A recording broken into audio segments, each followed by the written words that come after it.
Welcome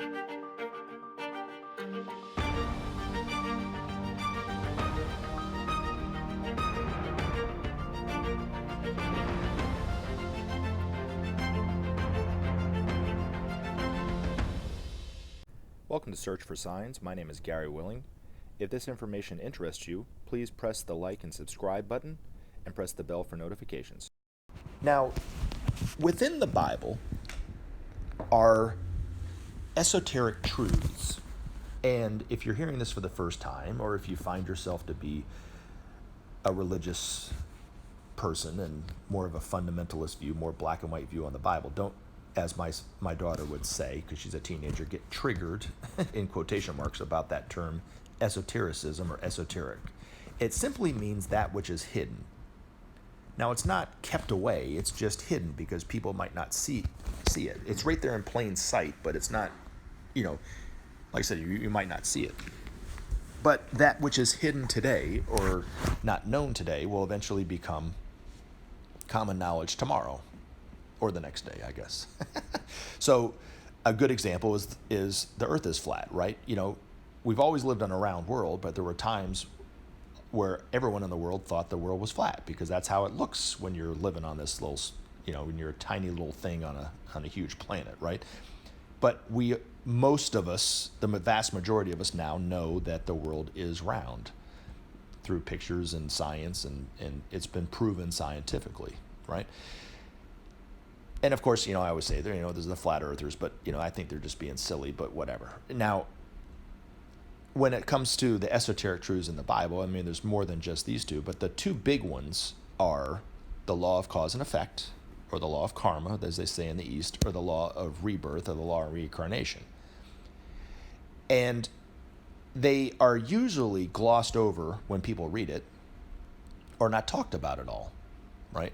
Now, in most churches, they put a disproportionate view on the Ten Commandments.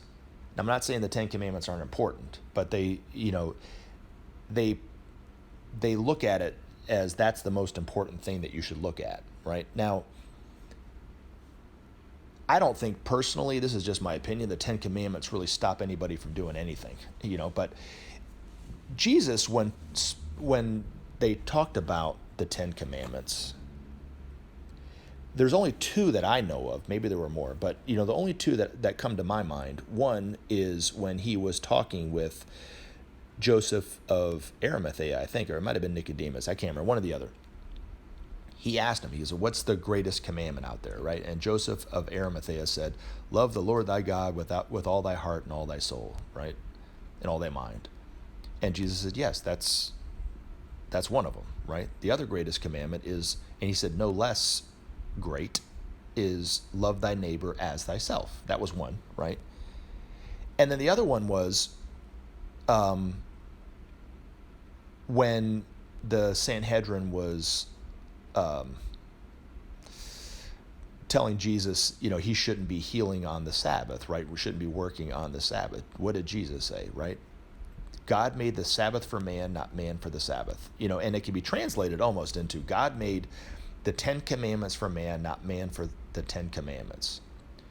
But Jesus put more emphasis in his teachings on the law of cause and effect. What he would say, right? What you sow shall you reap. Those who live by the sword shall die by the sword. A tree is known by its fruit. All talking about, very simply, the law of cause and effect. Now, according to the masters, there were a lot more references to reincarnation, but there are a few still left in there.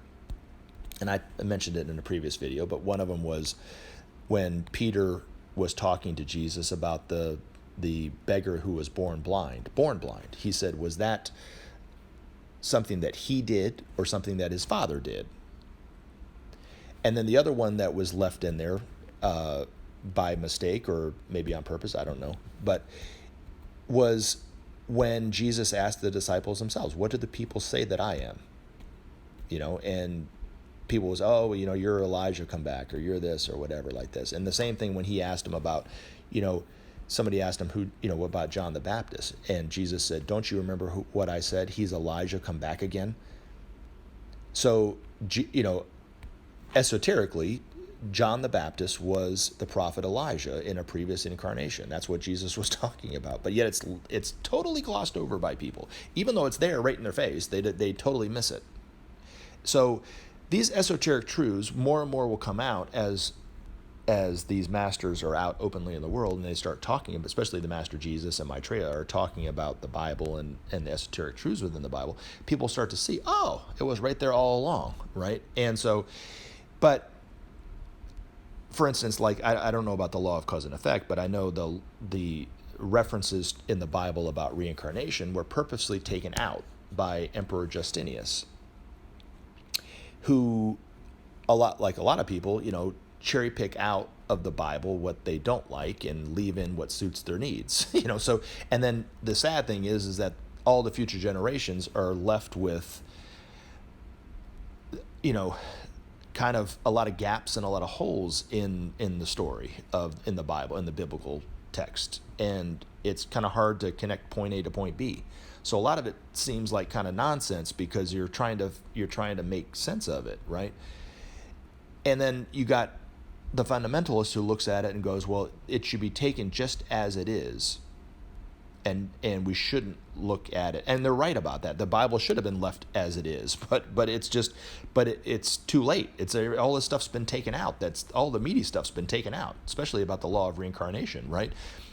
And early Christian writers like Origen, which most people have never heard of this guy, but he actually had a lot of his texts in the Bible, and that was taken out at that time, right?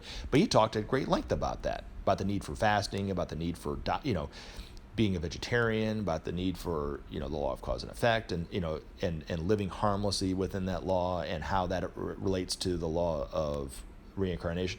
All that stuff was in the Bible and taken out. So the Christian churches don't talk about that, of course.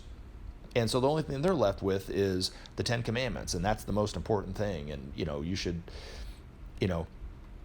look at that as a way of modeling your life, which I'm not taking anything away from it. It's important, right? You shouldn't steal, you shouldn't lie, you shouldn't cheat, you shouldn't do all that stuff, right? But does it really help people? Does it really stop them? And no, right? Now, when these masters are out known for who they are, especially Maitreya, they are going to help teach us and show us in direct relation between what we do and how it comes back to us. And they'll keep talking. It's going to take more than, they're going to have to mention it more than once.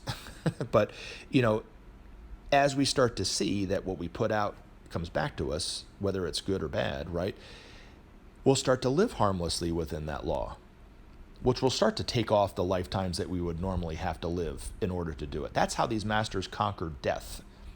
That's how Jesus conquered death. That's how like I said, every single one of these masters have conquered death. But they do it by living harmlessly. Because once you start living totally harmlessly, you don't have to incarnate anymore. That's the whole point. So as we start to see, okay, well, if I harm this person, it comes back on me. Or if the United States attacks this country, all that aggression is going to come back on the United States, for instance, right? In the form of either greater natural disasters or whatever, airplane disasters is even, it's all part of the same thing, right? That will start to live harmlessly. And I know Benjamin Creme gave a really good example of this. There was a woman in Europe, I think, or England or something like that, but he didn't, of course, mention her name, but he used this as an example. She was abused by her father in this lifetime, and it created a lot of emotional turmoil, of course, for her. And he asked his master about it, and he said that karmic relationship of the abuser and the abusee went back 2 lifetimes. It started out with the father in this lifetime, and her being the daughter. It started out just like that, where that father abused her sexually in that lifetime. But then what happened was, in the last lifetime, this woman was the father. She had incarnated as a male, and the father incarnated as a female, as the daughter, and he abused her. And then it flipped again. In this lifetime, the father reincarnated again as a male, and she incarnated as the daughter, and he abused her in this lifetime. And he said that this was probably more than likely going to be the last time they ever have to work through that, because it was starting to balance itself out, I guess.